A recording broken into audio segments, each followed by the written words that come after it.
Welcome to the Practical Data Community Lunch and Learn.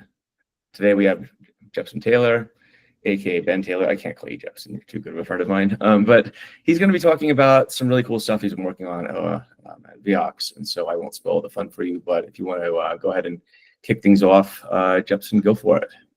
Awesome. Okay. So I think I put together kind of a talk track to go through, and then we'll kind of go through some of the stuff that we're seeing. But my hope with this is that some of you on the call will be convinced at the end that things are changing faster than people realize when it comes to autonomous innovation, or the concept of superhuman code is kind of funny. So I'll get into it. I'll share my screen. But before I jump into the presentation, there are some very useful references in the community. Can you see my screen? Yeah, you can see my screen. Great. I'm sure someone will yell at me if they can't see something. So two of the most famous pieces of work that kind of lean into the pending AGI are situational awareness.ai. In this paper, he talks about superhuman code coming online in 2027. And then the other one that did much better was AI 2027. If you haven't had a chance to look at this website, it's super fun. They have this visual as you scroll, so you can kind of understand what they predict will happen over the next couple of years. And you can see this coding. When you get into superhuman coding or self-improving systems, people see that as a runaway event. Like, we're going to move much, much faster than we've ever moved. And then you can do the race to the end. So recommend taking a look at that. I'm going to switch over to the presentation to walk through. The first few slides are coming out of our pitch deck, so apologize if they're a little pitchy. But Veox, we're working on autonomous AI research agents, which I think really kind of changes the way that humans think at all. It changes the concept of intelligence. This is our team. We've got a growing team that we hope to expand over the next year. The background from the team, I think for people that don't know me, my last company was a deep learning platform company that I sold to DataRobot. I've been in the AI space for a pretty long time. I've worked through different industries, semiconductor, quant finance. I was the chief data scientist at HireVue, which is a HR tech company. But then I've worked for Dataiku and DataRobot as their chief AI strategist. So I've dealt with the go-to-market side globally. And one of the problems that we are addressing is, even though we have so much great innovation, we really feel like the innovation per researcher has really stalled out. And the example we like to draw attention to is the transformer was invented in 2017. So one of the most famous papers of all time is Attention is All You Need. Huge breakthrough. I actually heard someone say this that I really liked. They said, everything that you know and love today with AI, think ChatGPT, all these great LLMs, they made the point that all of these would still be available, but it'd be 1,000 times more expensive. Like, the models would have to be much bigger without the transformer. So we would not be where we are without the transformer breakthrough. But the key question in our minds is, why hasn't there been another significant breakthrough on par with that? And I think the important takeaway here is, it's not for a lack of effort. Like, for anyone on the call, I would argue all of us, if you were going to get a computer science PhD in AI, many of us would have been ambitious enough or eager enough to attempt to take a swing at reinventing the foundation. So I think the takeaway for me is, it's hard. And I think as we get into this talk, I'll continue to make the argument that not only is it hard, it's impossible. It's impossible for a human to succeed in comparison. So there are some of the stuff that we're going to be covering today, there's not consensus in the AI community. So LeCun, one of the godfathers, he's been fairly negative against LLMs. He doesn't see them as really understanding the fundamentals. He's referred to them as stochastic parrots. Another notable thought leader is Thomas Wolfe, co-founder of Hugging Face. AI is not creating new knowledge. And so you have that side of the house, but then you also have other points. So Google, their Alpha Evolve, which is kind of taking a similar approach to what we're doing, it's made some very significant discoveries. I would argue things that maybe humans could have found, but definitely not on these timelines. And then another open source project to the right, I think this came out a few weeks ago. You can actually get access to the Git repo and start playing with this. So we're seeing evidence that not only can agents produce interesting breakthroughs, they are, as we get more into the talk, my hope is you'll understand why. So hallucinations, which we're all familiar with, they're very bad if you have a customer service agent. Like think Delta Airlines, you don't want that to hallucinate. It can be unpredictable, it can be very bad, and humans have built a lot of systems to hold it back so it won't hallucinate. But when it comes to innovation, we actually celebrate hallucinations because just like a human, a hallucinated idea could be a huge breakthrough or not. So I use this slide to kind of draw attention to why I think those previous people are wrong. And so one of the key reasons why I believe they're wrong, in addition to hallucinations potentially being a key to the future, is the concept of emergence. So this is one of my favorite photos that I made, I think it's a year ago now. And the reason I like this photo is if you zoom into the photo, look at the micro hairs around the nose, the ray tracing on the nose coming from the hair on the water. This is demonstrating profound knowledge of physical phenomena. And I put this in the category of emergence. So an LLM that is able to figure out mathematical reasoning, how to solve very difficult reasoning problems that we all hated in school, that's an example of emergence. And then looking at an image generator where it is showing an understanding of very complex physical phenomena such as surface tension, et cetera, that's another example of emergence. And so that is what we're seeing. We're seeing profound emergence within these systems. The knowledge structures are so sophisticated that we make the argument that they are understanding much more than people realize. And this is a transition slide before we kind of shift gears and get into the weeds. I think this is funny. So in grad school, you don't need to understand the math that you're looking at, but my research in grad school was focused around gold nanoparticle light scattering simulations using Maxwell's equations. So these are the big electromagnetic equations, like the foundation. And thing that you're looking at is this was an algorithm breakthrough that was pretty significant at the time for our research. So it allowed us to do accurate simulations 10 times faster than anything that had been done before. And the insight that I have here in pink, that was the key insight that allowed this breakthrough. And I think the thing that's funny is if I ask the audience, so I found this breakthrough. So this was my breakthrough, I found this. Did I find this because I'm lucky? Did I find this because I'm smart? I'm gonna make the argument that it was neither one. It was, at the time, I was using technology assistance. So I was using systems that could do math on my behalf, and they found this breakthrough that I would have never found. So I never had the foundation. I would hate to understand math to this level to be aware that this breakthrough was available. So software found it. So software found this breakthrough, and I was able to take credit for that. So there's 4 key reasons why a human can't compete against these new systems. So the 4 pillars, which we've kind of settled on, are limited knowledge. Most people agree with this point. They don't really push back. So for people on the call, no human on this call can read all the algorithms, all the white papers. These LLMs will consume more knowledge than us. Okay, that's fine. The other thing too is humans are limited on ideas.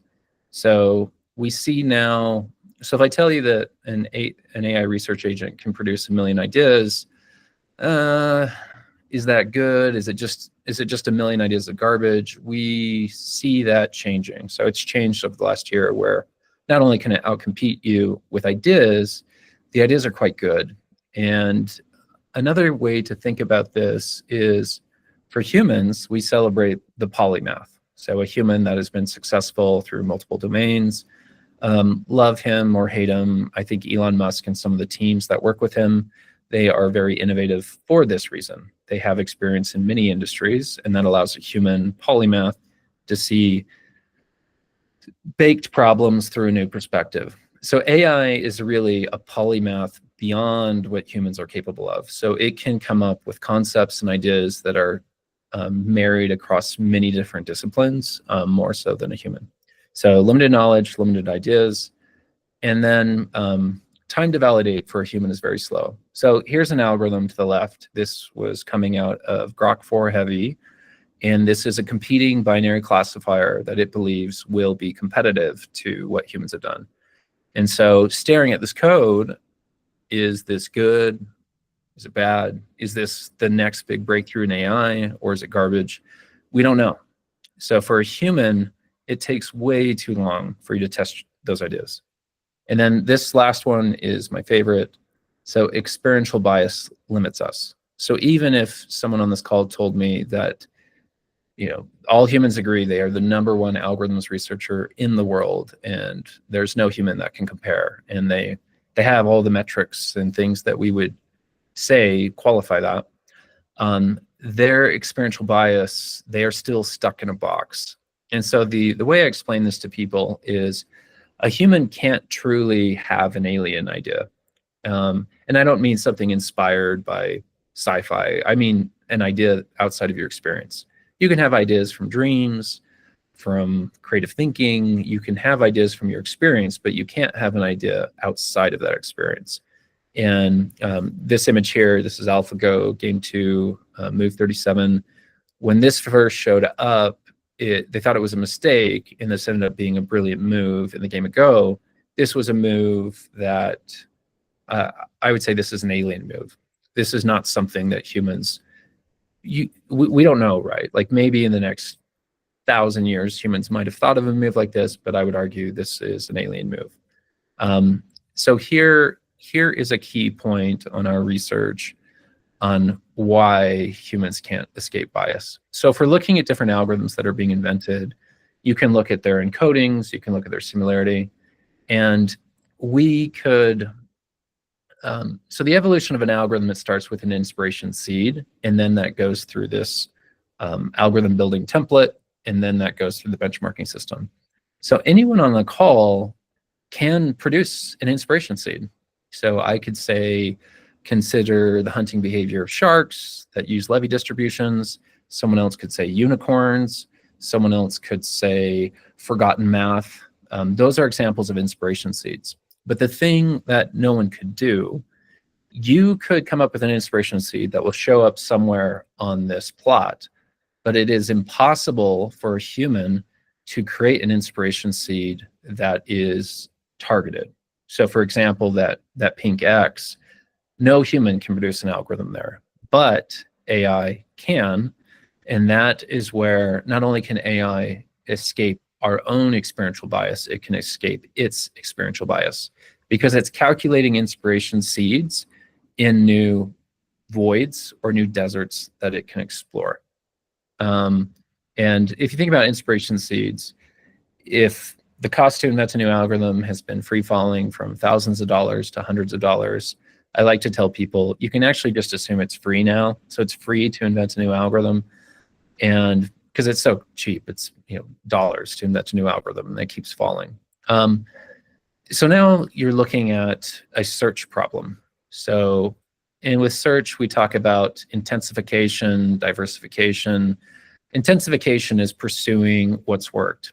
And this is a key point I want to make. So humans, we are only capable of intensification innovation. So using our experience, if I take the 10 smartest people on a domain, and I ask them to come up with major breakthroughs independently, their ideas are going to be very similar. They're kind of incrementally innovating into the future.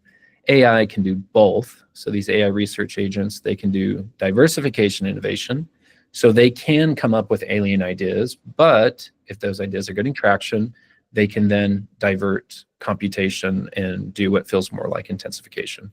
So it's really that marriage that is what works well in search.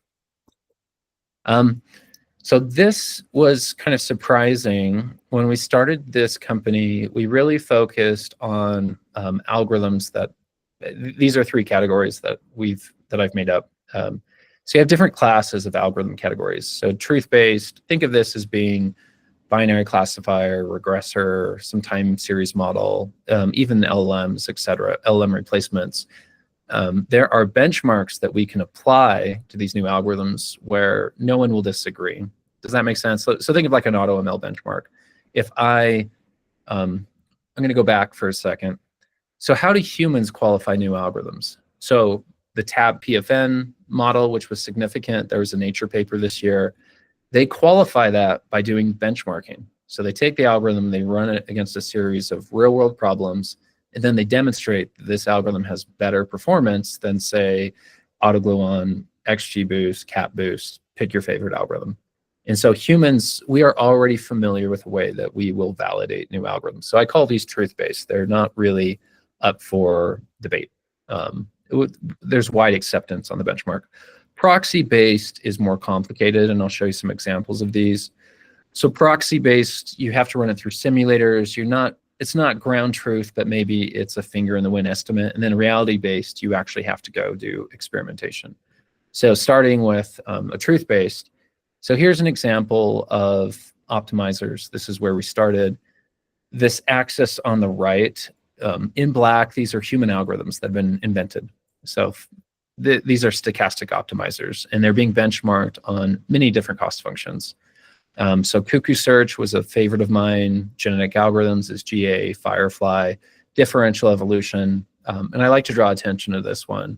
So if there was a human on the call that invented differential evolution, that's profound. That is a very significant breakthrough, and we should celebrate that. There's something about that individual that was quite novel. But if you look in the red, these are replacement optimizers that are being invented by a research agent. Here's some example of pseudocode. These are being invented very, very quickly, and they are outperforming everything that humans have done. So to kind of summarize what you're looking at, if this particular algorithm outperforms the benchmark, then this is a truth-based algorithm. We agree. People agree, as long as they trust the benchmark, that we have found new knowledge, we have found something that is useful. Now I'm going to show you one that's more complicated, but also very exciting. So here on the left, this is a string theory alternative that is being proposed by an AI research agent. And so if you're not familiar, I'm sure based on the audience, most of you are familiar, that string theory is, it's a theory to represent the known universe similar to general relativity. And humans have kind of grown up in their ability to represent very complicated things like gravity, dark matter, etc., quantum. And so you're looking at math that is being proposed by an AI research agent. This is problematic. It's problematic because what is the ground truth? Is this a major breakthrough where now if time travel was available, we would know, we'd have more insight? Is this worthy of our attention? And so if you think about reality-based problems, you can actually do vetting through different layers. So the first layer of vetting is agent voting. So if agents agree based on our rubric that, think of OpenAI, Claude, and Grok, if they all agree that this particular alternative to string theory has better coverage based on our criteria and better testability. So testability meaning, do we have the observations today to test this? Is there a lab test that we can propose that doesn't cost billions of dollars? Solutions that are anticipated to have higher testability, an LLM agent will vet them.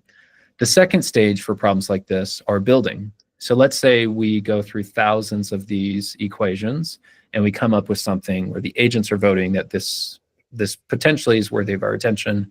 Then you would enlist an agent building exercise where an agent would write all of the code and do the intermediate validation. So based on all the code around this math, does it work well with known data sets?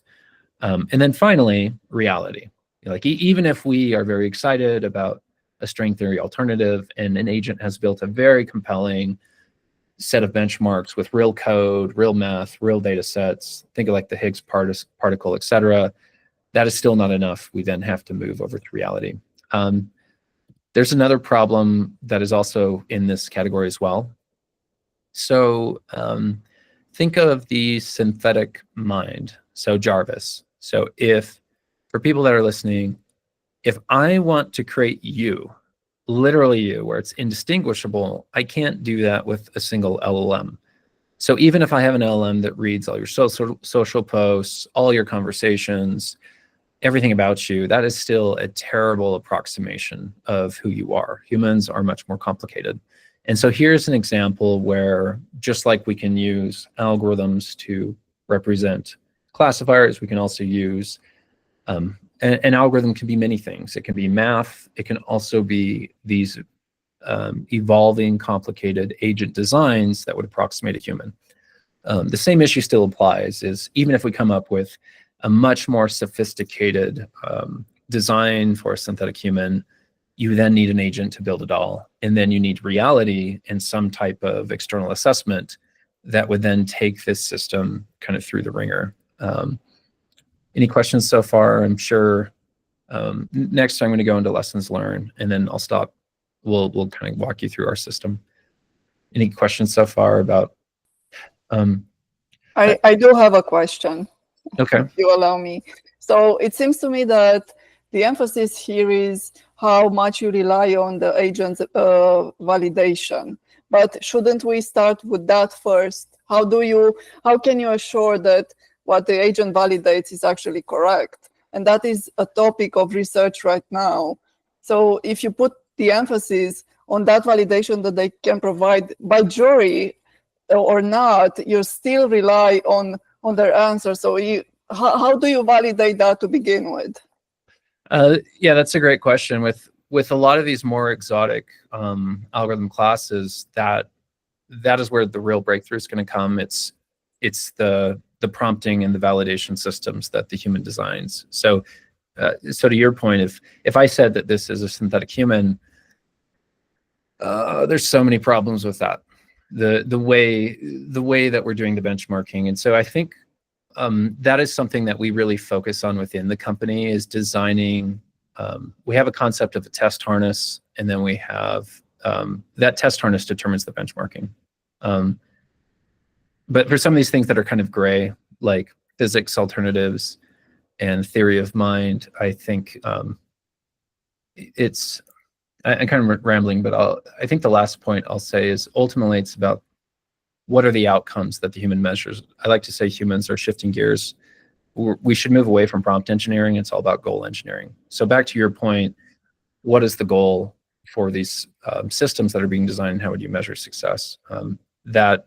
That is where humans will have infinite amount of research, I think, in adjusting the goals of these systems.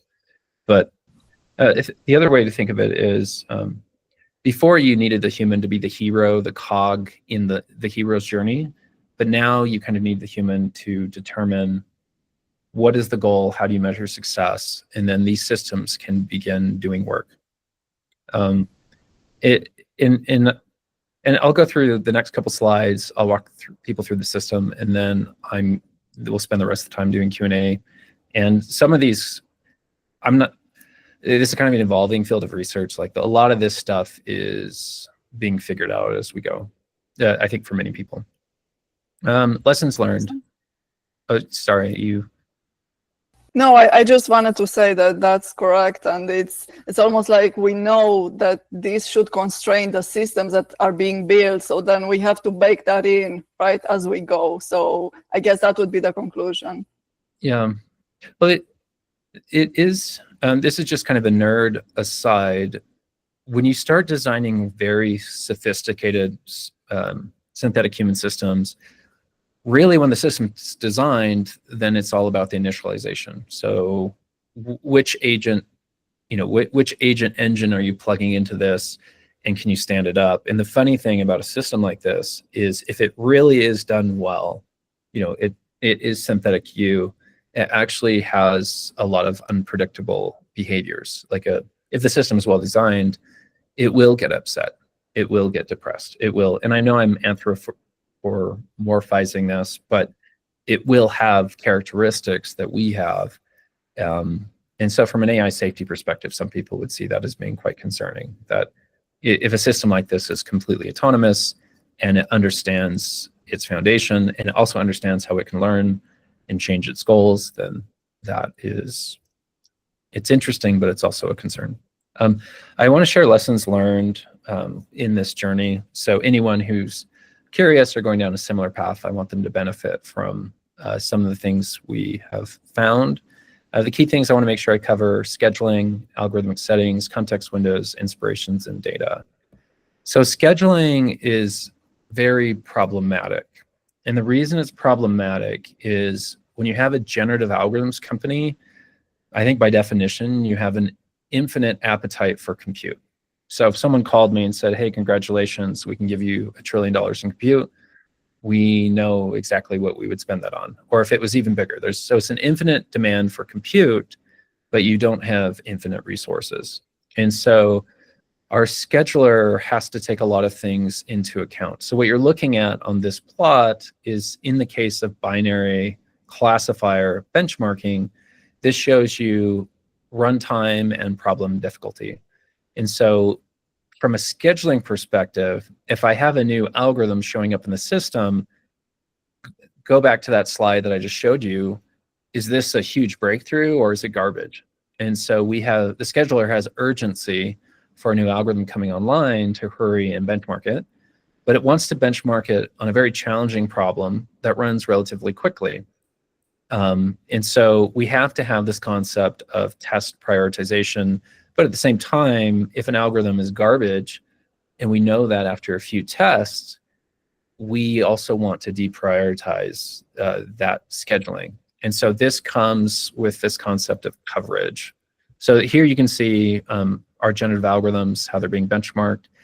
The other thing that I'm proud of here is we're doing a little bit more on the benchmarking. We're not just looking at, is this binary classifier stronger than the others? We're breaking down, we're doing some component analysis on the individual steps. So if you think about a machine learning pipeline, that can have many different things involved: feature expansion, reduction, scaling, imputation. There's a lot of different strategies that can show up in that pipeline, and we need to understand where the value is coming from. And so with this type of a visual, when we have algorithms that are doing really well, we have urgency to increase that coverage on that algorithm. We need to test it on more data sets, because when you're trying to compare leaders, you really need to you start splitting hairs. You really need to understand one solution versus another, and that only comes with full coverage. And so for our scheduler, we have this setting on our admin side called alpha. So alpha decides how aggressive it's going to be with covering the leaders versus covering the library of algorithms. And there's trade-offs. So if it's overly aggressive on covering leaders, then an incumbent algorithm will not be prioritized fast enough. If it's overly aggressive, if it's not aggressive on covering leaders, then we won't drive innovation where we need to drive it. This was one of my favorite visuals coming out of the system. So we have another problem with our scheduler, because it's not just about coverage, it's about evolving into the future. And that can happen two ways. So I'll tell you what you're looking at. So on this particular visual, the x-axis are unique algorithms in the case of a binary classification pipeline. The reason you see multiple algorithms going across the row is multiple algorithms are used in this particular pipeline test. And then the y-axis, these are the experiments. So we're doing experiments on different data sets. And that pink line that you see going up to the right, that is the percentile performance. So at the very top, that is the best possible pipeline that has shown up. And then on the bottom, it's a little hard to see those red dashes down there. Those are errors. And so as this system's evolving, The y-axis will increase as much as we can, potentially millions of runs. And then the x-axis is also dynamic in the system. We expect that to grow as well into tens of thousands and eventually millions of algorithms. The other takeaway from this is you're now looking at kind of a digital DNA of a potential pipeline. And I'll stop sharing in a second and look at that chat that showed up. And this is another key insight. So when you're doing algorithm evolution, it's in your best interest to break algorithms up into subclasses. So rather than having just a monster optimization library, if you can break that down into 6 or 7 standard buckets that can be applied, that really improves the evolution process. Same going with the binary classification pipeline. Any questions on this visual? Unique algorithm IDs being across the top and then experiments being on the Y.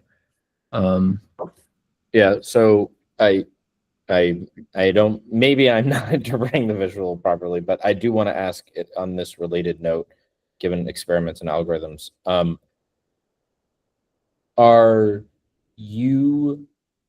Is the system learning across, because I understand the notion of evolution, it's like learning and iterating and it's autoregressive, et cetera, but is it learning across different algorithm types and different experiment types, to your point of classifications? Does that make sense? No, that makes great sense. So some categories of algorithms can share different subcomponents. So if I tell you I have a feature expansion library of algorithms, that can be shared by binary regression. It can be shared by our stock trading pipelines. And so some of those are shared. For the evolution, that is tracked separately. So within each algorithm class, binary versus trading, that is evolving experimentation that is beneficial to both of those algorithm families. But to your point, some of those algorithm families are borrowing shared components. Mm-hmm. They do have unique components, but in the case of trading and binary classification, they are borrowing some shared components, but both of them drive their own evolution.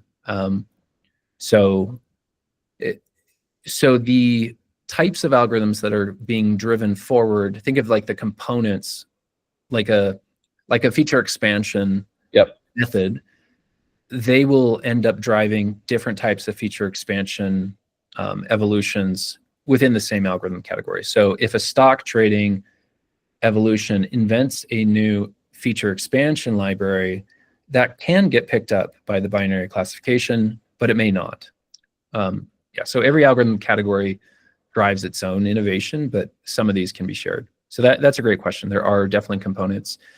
Does that mean like the systems, like in lack of a better phrasing, always learning on everything to some degree?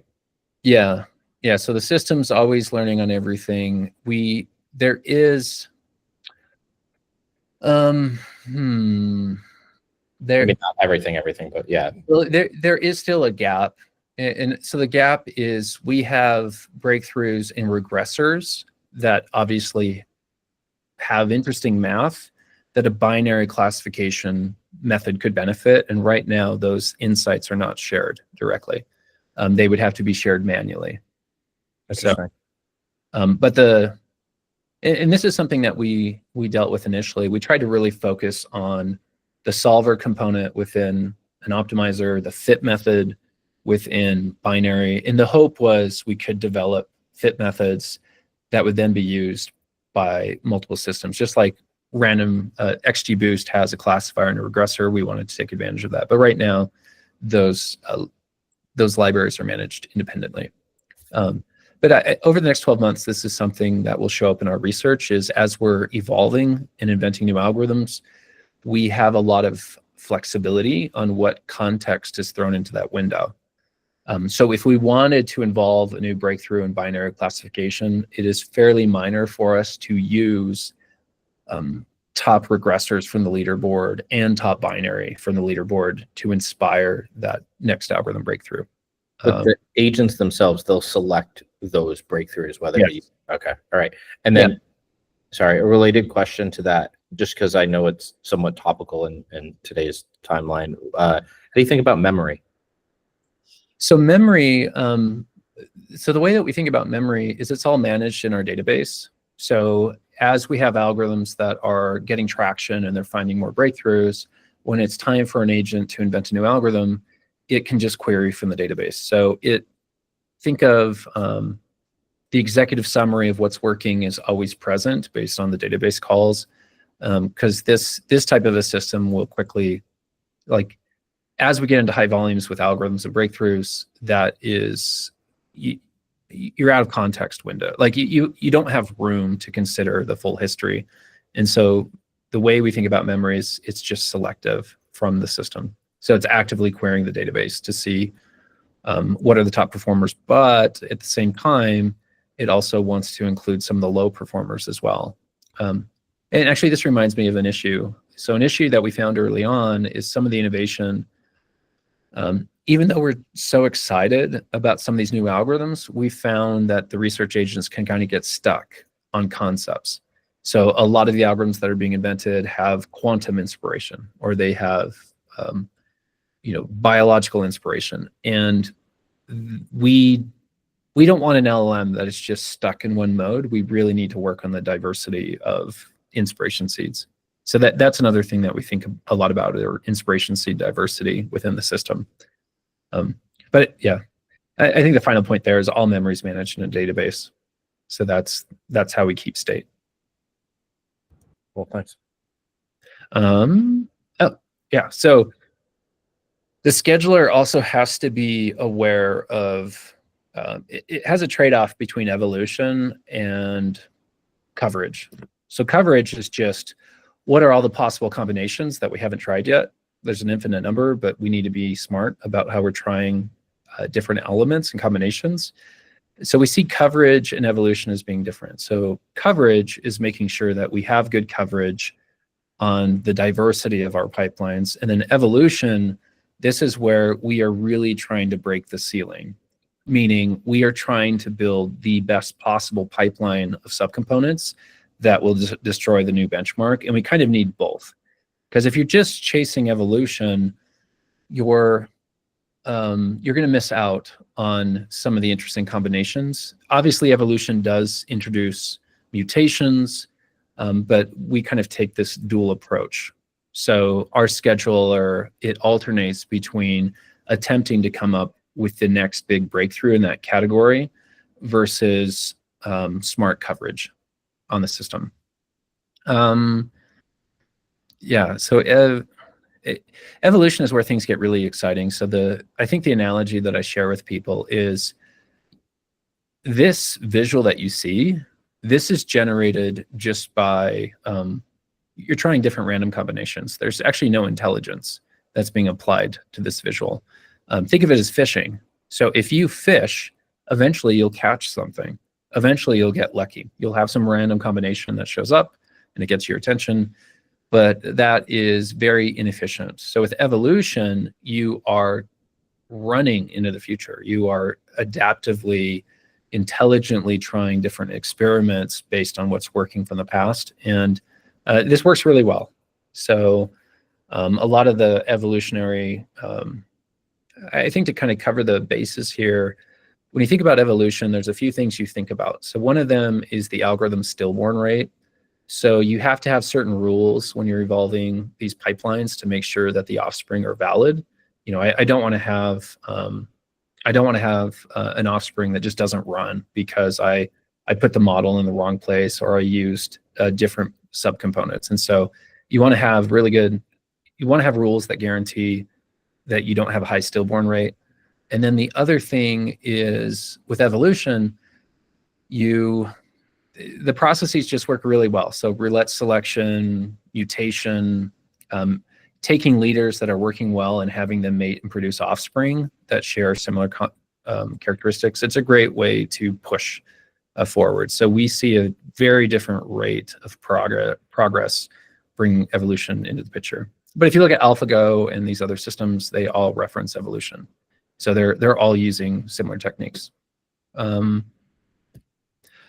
The other thing with our system, it's so funny because when we started this journey, we were hyper focused on kind of your big hitters, binary classification, regression, time series, because there's a big market for them. But we're finding a scenario where I haven't checked our count recently on our algorithm categories, but I think we're at 7. We just added encoders. I see a scenario where we're going to have dozens and dozens, if not hundreds, of algorithm categories. And what we have to be able to do is adjust our priorities in real time. So if binary classification is important, we can change those sliders. If we decide we want to, have some physics research that comes out, we can change those sliders. So the scheduler has to consider all of that. So this is another key point that we've learned. So when we're inventing new algorithms, we have different settings. So most algorithms, there's nothing special. They're just going to run on the CPU. We can inform an algorithm that when it's being invented, we want it to take advantage of a special runtime. So think of GPU acceleration or something like that. The third category is one that I'm the most excited by, and that is instructing an algorithm that it's allowed to use an agent internally. So I'll give you an example that'll make sense to people. So let's say I'm doing feature expansion. So I have a machine learning pipeline, and there's so much value that comes from domain experts that can look at the feature set, read everything, and come up with domain-specific feature expansion. That can provide a lot of value for algorithm lift. And so a feature expander, if it's enabled to use an agent, it can call an external agent in its fit process. So that example I just gave, that having an agent that builds domain-specific features to tack on to a feature expansion, that can be allowed in our system. And the reason this is exciting is I gave you an example for feature expansion. I don't have good examples for other steps or other parts in the process. And this is where I think we have potential to find really interesting use cases where algorithms are being invented intentionally with agent calls within the algorithm, and they're being used in ways that we would have never considered. Does that make sense? Like that, hopefully the feature expansion with an agent makes sense. That's the most basic example. But if there's an agent call within a core machine learning library during the fit method, I don't have an idea that would warrant that. But the hope would be our system, if useful, it could discover that. Does that make sense? So we just have an LLM wrapper that is allowed to be called within some of these generative algorithms. Okay. So I'm going to stop sharing and I want to walk you through the system. Okay. I'll go back to sharing. Any new questions, disagreements? There we go. Have you thought about the CRISPR equivalent to what you're doing here? What they do in biology, and because you mentioned the stillborn and all those other defects, but maybe there are lessons to be learned there, and maybe if you fix the whatever genes are wrong there with the CRISPR. So I'm using that because you may be familiar with what they are doing there. So that was, this, thank you for your talk, has sparked so many thoughts and ideas, and this has been very illuminating. I have several other thoughts, but maybe I can DM you separately because I don't want to take too much time right now. So yeah, I'd love any side conversations. I think but we do have a lot of interest in bringing on additional algorithm classes that have a much bigger impact in science, because it goes back to the concept of a digital twin. Because you could have huge breakthroughs in science, but only if you trust the digital twin. So but your CRISPR concept, so I don't know if the insights we have would be helpful in that category, but stillborn rates are, this brings up another thought with a system like this. So one of the problems when you're doing generative algorithms at volume is managing the amount of errors. because a lot of algorithms that are being invented from a research agent, even though we are using different cycles to take an inspiration seed and get it into our working templates for benchmarking, you still deal with a lot of errors. And so the goal with a system like this is we don't want humans reviewing those errors. We want agents reviewing those errors and then making a decision, can this algorithm be fixed? Or is there a bigger fundamental issue with the system that needs to be addressed, where we need a system change? And so the hope is all of this becomes completely automated, where that's kind of what we're on board for. I did want to show you, so this is one of the most exciting visuals that we have internally. This shows you the algorithm performance, but it breaks it down by the individual component. And so I think one of the takeaways looking at this, let's see. So, oh, that's trading. Let's take a look at, I think, binary. Yeah, okay. So looking at this actually gives us insight into where we're getting some of the best traction in the pipeline. And so when we look at this, of course, models show up, but we see a lot of feature expanding methods that are showing up. And so these are novel feature expanding algorithms that are showing up and they're being used in the system. And the reason this is important is when you have compute, where do you want to apply those compute cycles? Do you want to apply them into modeling research? Do you want to apply them into scaling research? We've seen some interesting results with scalars. So this gives us kind of our real-time insight into what is working based on the individual contribution to that pipeline. And then this shows trading. I was excited by this one. This is one of our first Grok 4 heavy models that is showing up. But this goes back to the scheduler. It's only been tested on one stock data set. So that's exciting, but we can't trust these results. And that's why the goal of these schedulers is to really flesh out the leaders. And then I think, oh shoot, we've got 6 minutes left. I think we'll just go, this shows you kind of our visual for some of the physics alternatives that we can take a look at. Oh, and then the way that people interact with our system, it's all just through API keys. So think of this as being like a data robot alternative, where instead of being limited to AutoGluon, you get access to our real-time growing library of algorithms. And and the goal is to go much further beyond just AutoML. We want to provide best-in-class algorithm support for every algorithm category ultimately. But yeah, we got 6 minutes left. Maybe we'll spend the rest of the time just making sure we get through as many questions as we can, and then I can take questions offline as well. Maybe one quick thought that I'll share with the group, which is quite fun, is so I was giving a talk a month ago or a year ago, and so Africa was very anxious to catch up in the AI race. You know, how do we catch up with the West? And that question made me laugh, where I felt like we're all on the same starting line. Like someone having 10 years of AI experience, we're all using LLMs, we're all using these agents, but a new thing is showing up, and that is, I don't know if any of us on the call are more qualified than a child for the next big AI breakthrough. And I'll explain why, an inspiration seed. So if we took turns on this call, this would actually be quite fun. We are tentatively planning on having an inspiration seed competition with a cash prize with the formal launch of the company. But the point I want to make is I could bore you with my inspiration seeds that are coming from my own experience. But my son came into my office and I asked him, hey, do you want to invent a new algorithm? His inspiration seed was garbage trucks and tree roots. That built an algorithm. That algorithm went into the benchmarking process. And so the thing that is unknown is, I don't know the answer to that question. Is a child more qualified than all of us to come up with the next major breakthrough in the LLM space?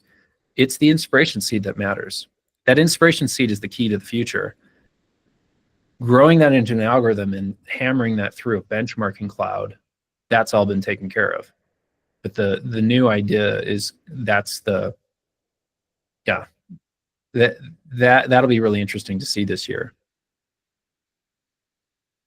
But I like the idea of thinking that your own child is potentially even more qualified than all of us to move the needle.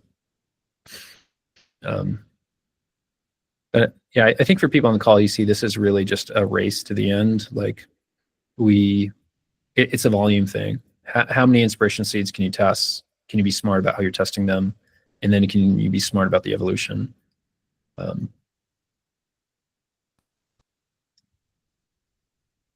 A question I've been thinking through the entire call, have you used your own product to generate a better algorithm for itself? I love that you said that. So dog fooding is a very important thing in SaaS. The best products use their products. So we are in the process of doing that. So we have custom encoders that we've been building. But the goal, and this is what I've explained to the team, is no matter how brilliant you are, the human, like if you're showing off your encoder and everyone on the call is celebrating that you are the best human, you did the best encoder, it will absolutely be beaten, absolutely, with these types of systems. So the goal is with our own algorithms that we are building, as much as we can get them into our own test system. That's kind of the mindset is anything, this might sound anti-human, but anything a human builds is suboptimal. Sometimes we don't have the time and energy to optimize it, and sometimes we don't understand how we would measure performance, but anything a human builds is suboptimal, including the internal research we're doing. So, but I love that you said that, because that's already the mindset is we want to get as much stuff that we build into the system because we know AI will improve it. So yeah, it's just good engineering. But yeah, you came online, Joe. Well, it does make me wonder, what's the point of starting a company or doing anything if AI is going to inevitably be better than what you could create? And it's a serious question, like what's the point? Yeah. Well, I think the point is when you're falling down a rabbit hole like this, there's an infinite number of really challenging problems. So even though I could say, hopefully in 6 months I can, or hopefully sooner than that, in a few months I can tell you, no human builds AI models in our system, like encoders, et cetera. There'll still be an infinite amount of work in just managing the system more effectively. And I think, Joe, it kind of goes back to that theme. If you're on the interface of AI plus something, whether it's AI in creative or AI in innovation, as long as you're living on the interface, you've got an infinite amount of work. Even if I told you all errors are autonomous, all things are autonomous, there's always a more complicated system that can be designed. But yeah, it'll be really interesting. What are we all doing in 2 years? Well, it makes me wonder, right? Because I look at what you're doing, but then I look at what Mark Zuckerberg is spending on poaching the top AI researchers in the world, and I'm having a bit of cognitive dissonance. Because if AI is going to do all of the model creation, then what's the point of spending billions of dollars hiring this top talent? I think that's a good question. I'll break it into 2 parts. So the talent that he's hiring, you have LLMs, and then you have reasoning systems and agent design, and I feel like that is an infinite amount of research. So the people he's bringing on board, they know more about that category than anyone else. So they're really good at playing up here. We're really focused on the mathematical foundation. But I see both of them as being an infinite amount of work. So if we come back and say we have a new LLM that's X more performant, all that research in the reasoning layer is way outside of our scope. Yeah. But yeah, I think we all won the lottery on when to be alive, but I worry for people that someone sent me their resume, they just graduated in CS, and I told them that people only care about, the people I talk to only care about people that are moving 1,000,000 miles an hour on AI development. And so you showing me a really smart resume, I don't know what to do with that. Like a lot of the ways that we're used to getting hired are changing. We agreed to hire an intern, and AI did like a really deep dive assessment of their Git repo, and it produced a report that no human has time to do, or insight. Like it's literally looking at every line of code. And so I think that's another theme is, I think in the future, AI will do all the hiring assessments on technical talent. It'll be less emotional, more, you know. That's something you used to work on at HireVue.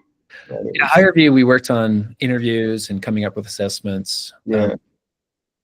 And hiring engineers has always been problematic. Like they put people through hackathons, but now that AI can do hackathons, like it'd be interesting to say, who's the smartest engineer on this call?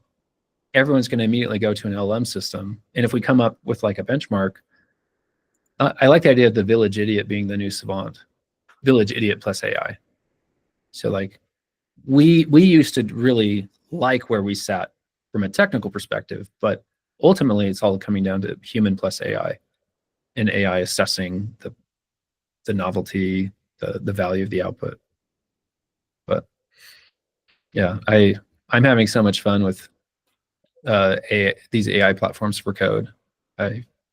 Nothing makes me happier. What one's building for me now. In a time of the last 15 minutes, it's made 5,000 changes to this thing I'm having it build right now. I have no fucking idea if it even works or not, but you know, who cares about that anymore?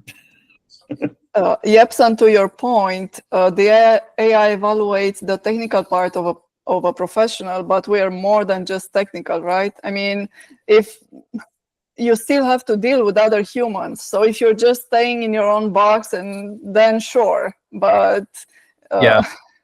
Well, what do you do about that? Yeah, it's kind of goes back to that classical problem. Would you hire a genius if they were an asshole? And most people say no, but if that asshole only interacted with you through Git and code commits, and you never interacted with them, yeah, okay, sure. Yeah. We can construct validations on both sides, right? So, and then I guess it depends on everyone and their taste, and well, you are the CEO of your company, so you have the final say. So it's this theme that I would argue OpenAI has a better psych profile on who I am and what my oddities are and what I should be doing. So it's like, this is like a huge invasion of privacy, is if you ask people to contribute some type of psych eval based on your OpenAI history, you're quite active as a hiring input. I think for some people that would be fairly upsetting, but it'd be very insightful on, you would understand the type of ADHD I have, you would understand my faults. I know we're over time. Thanks everyone for the great questions. Yeah. Really appreciate it. And yeah, please reach out on LinkedIn. Happy to continue any questions, including future questions on this topic. Awesome. Thank you very much. Thank you. Yeah. Thanks, Joe. Thanks for the opportunity. Yeah, anytime. Yeah, man. We'll catch you around, hopefully on the trails or lunch or something. So. Yep. Okay. Awesome. All right. See you guys. Bye.